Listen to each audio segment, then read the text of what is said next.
زەرەری دووهەم کە لە ئینسانەگە کەوێکە جانی چۆخایەتەکەی تایە خۆخستنە ناو فیتنە و کەوتنە بەر غەزەبی خوای پەروەردگار.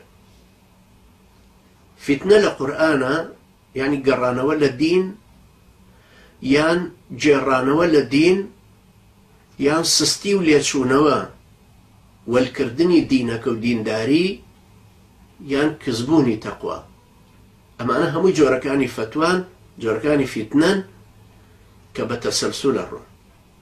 جا ئایا خۆت بە سەبەبی خۆت و شلوشێواوی خۆت و حوبی دنیای خۆت وات لێ هاتبێ یا تاغوت و ملهوڕێک مەجبوری کردوی لەژێر ئەشکەنجە بۆ ئەوەی واز لە دینەکە بێنی یان واز لەو ئامانجە ئیسلامیە بێنی کە هەڵت گرتووە یان بارودۆخی دەوروبەرت وا لێ بکەن ڕێبازەکەت پێ بگۆڕنتەوە واز لەو مەنهەج و هیوا و ئاومە بەستە بهێن.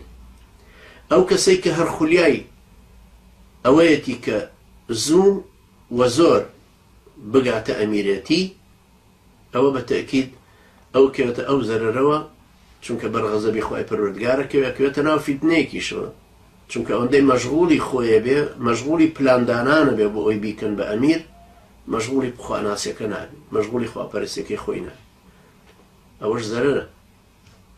پێغەمبەری خوا عەلەیهی سەڵات وەسەلام لە حەدیسی صەحیحە فەرمێ ئینەکم ستەحرسون عەلە الئیمارە ئێوە سوورە بن لەسەر بەدەستهێنانی ئیمارەت. بە سەحابە بەڕێزەکانی فەرمێ بە ئومەتەکەی هەموویە فەرمێ کە لە دوای ئەوان ئەفەرمێ ئێوە سوورە بن لەسەر بەدەستهێنانی ئیمارەت وەستەکون نەدامەتەن یەومە القیامە بەڵام لە ڕۆژی قیامەتە ئەبێتە مایەی حەسرەت و پەشیمان بوونەوە پەنجەی پەشیمانی بۆ ئەگەزن فەنیعمە المرضعة وبئست الفاطمة. ئەم چۆخایەتیە ئەم میرخوازێتیە ئەفەرمێ تەشبیهێکە ئەفەرمێ فەنیعمە المرضعة باشترین دایەنی شیردەرە. شیری چیتە داتێ ئەمە؟ شیری پلەپایە و دەرکەوتن، شیری ناوداری، شیری سەرۆت و سامان،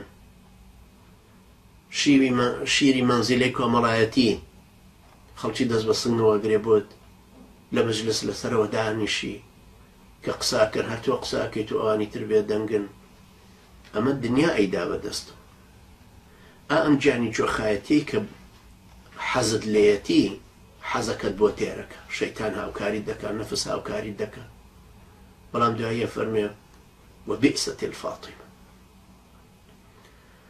بەڵام زۆر خراپ لە شیرە بڕێتەوە لە دنیاە هەر داماوەکەوی خەڵکی ترەزانن کە بۆ نەفسی خۆت هەوڕەدەی و لە قیامەتیش چونکە لە شەرحی ئیمامی ابن حەجەری عەسقەلانی ڕەحمەتی خوای لێ بێ لە فەتح الباریە فەرمێ بئست الفاطمة کە لە قیامەتایە بۆیە بە تائی تەئنیث هێناوێتی بئست الفاطمة بەڵام بۆ ئەویان فەرمووی فەنیعمە المرضعة ئەگەرچی مرضعەکەش مؤنەثە